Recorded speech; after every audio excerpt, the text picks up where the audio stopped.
A voice like this, because good poetry is meant to be spoken.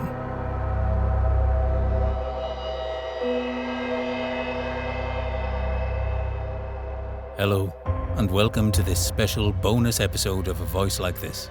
I'm Phil Rowe.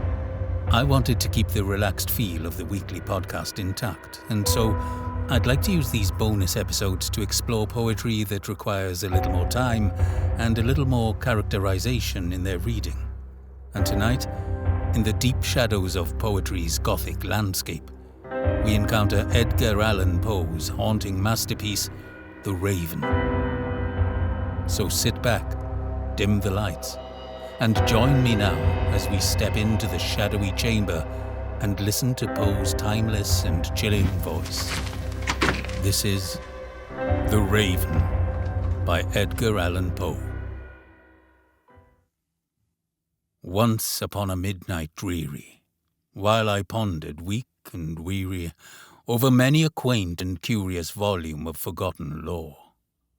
While I nodded, nearly napping, suddenly there came a tapping, as of someone gently rapping at my chamber door.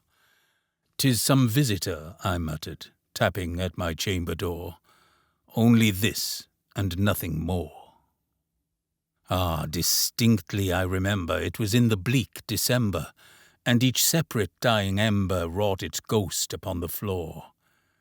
Eagerly I wished the morrow, vainly I had sought to borrow from my books surcease of sorrow for the lost Lenore, for the rare and radiant maiden whom the angels name Lenore, nameless here for evermore.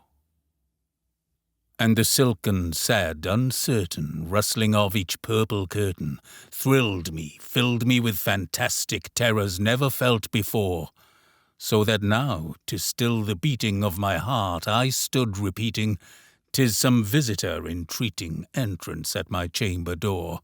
Some late visitor entreating entrance at my chamber door. This it is, and nothing more." Presently my soul grew stronger. Hesitating then no longer, "Sir," I said, "or madam, truly your forgiveness I implore. But the fact is I was napping, and so gently you came rapping, and so faintly you came tapping at my chamber door, that I scarce was sure I heard you. Here I opened wide the door. Darkness there, and nothing more." Deep into that darkness peering, long I stood there, wondering, fearing, doubting, dreaming dreams no mortal ever dared to dream before. But the silence was unbroken, and the stillness gave no token, and the only word there spoken was the whispered word, "Lenore." This I whispered, and an echo murmured back the word, "Lenore." Merely this, and nothing more. Back into the chamber turning, all my soul within me burning, soon again I heard a tapping somewhat louder than before. "Surely," said I, "surely that is something at my window lattice. Let me see then what thereat is, and this mystery explore. Let my heart be still a moment, and this mystery explore. 'Tis the wind, and nothing more." Open here I flung the shutter, when, with many a flirt and flutter, in there stepped a stately raven of the saintly days of yore. Not the least obeisance made he, not a minute stopped or stayed he, but with mien of lord or lady perched above my chamber door, perched upon a bust of Pallas just above my chamber door, perched and sat, and nothing more.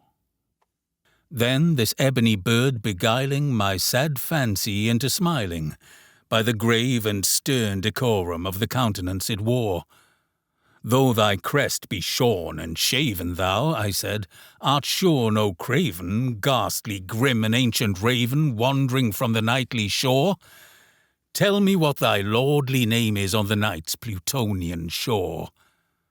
Quoth the raven, "Nevermore." Much I marvelled this ungainly fowl to hear discourse so plainly, though its answer little meaning, little relevancy bore. For we cannot help agreeing that no living human being ever yet was blessed with seeing bird above his chamber door, bird or beast upon the sculptured bust above his chamber door, with such name as Nevermore. But the raven, sitting lonely on the placid bust, spoke only that one word, as if his soul in that one word he did outpour. Nothing farther than he uttered, not a feather than he fluttered, till I scarcely more than muttered, "Other friends have flown before. On the morrow he will leave me, as my hopes have flown before." Then the bird said, "Nevermore." Startled at the stillness broken by reply so aptly spoken, "Doubtless," said I, "what it utters is its only stock and store, caught from some unhappy master, whom unmerciful disaster followed fast and followed faster, till his songs one burden bore, till the dirges of his hope that melancholy burden bore, of never, nevermore." But the raven, still beguiling all my fancy into smiling, straight I wheeled a cushioned seat in front of bird and bust and door.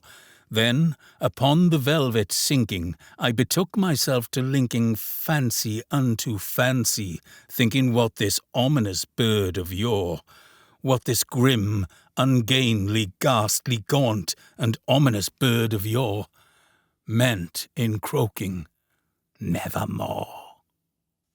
This I sat engaged in guessing, but no syllable expressing to the fowl whose fiery eyes now burned into my bosom's core. This and more I sat divining, with my head at ease reclining on the cushion's velvet lining that the lamplight gloated o'er, but whose velvet violet lining with the lamplight gloating o'er she shall press, nevermore. Then, methought, the air grew denser, perfumed from an unseen censer, swung by seraphim whose footfalls tinkled on the tufted floor. "Wretch," I cried, "thy God hath lent thee, by these angels he hath sent thee, respite, respite and nepenthe from thy memories of Lenore. Quaff, oh quaff this kind nepenthe, and forget this lost Lenore." Quoth the raven, "Nevermore."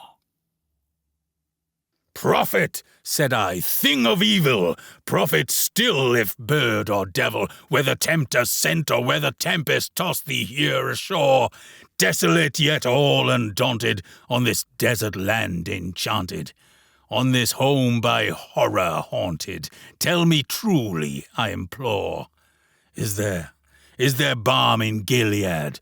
Tell me, I implore." Quoth the raven, "Nevermore." "Prophet," said I, "thing of evil, prophet still if bird or devil, by that heaven that bends above us, by that God we both adore, tell this soul with sorrow laden, if within the distant Aidenn it shall clasp a sainted maiden whom the angels name Lenore, clasp a rare and radiant maiden whom the angels name Lenore."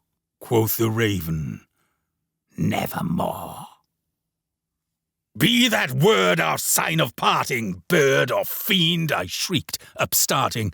"Get thee back into thy tempest, and the night's Plutonian shore. Leave no black plume as a token of that lie thou soul hath spoken. Leave my loneliness unbroken, quit the bust above my door. Take thy beak from out my heart, and take thy form from off my door." Quoth the raven, "Nevermore." And the raven, never flitting, still is sitting on the pallid bust of Pallas, just above my chamber door. And his eyes have all the seeming of a demon's that is dreaming, and the lamplight o'er him, streaming, throws his shadow on the floor.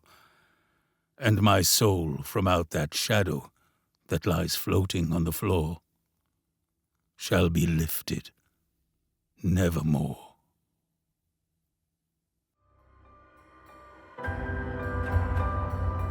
It's hard to believe that this piece was originally published in 1845. The Raven plunges us into the depths of longing, grief, and madness. Its iconic refrains and rhythmic intensity have echoed through literary history, making it one of the most memorable poems in the English language. Thank you for joining me for this special reading. Regular episodes resume as normal next week, but until then, take care.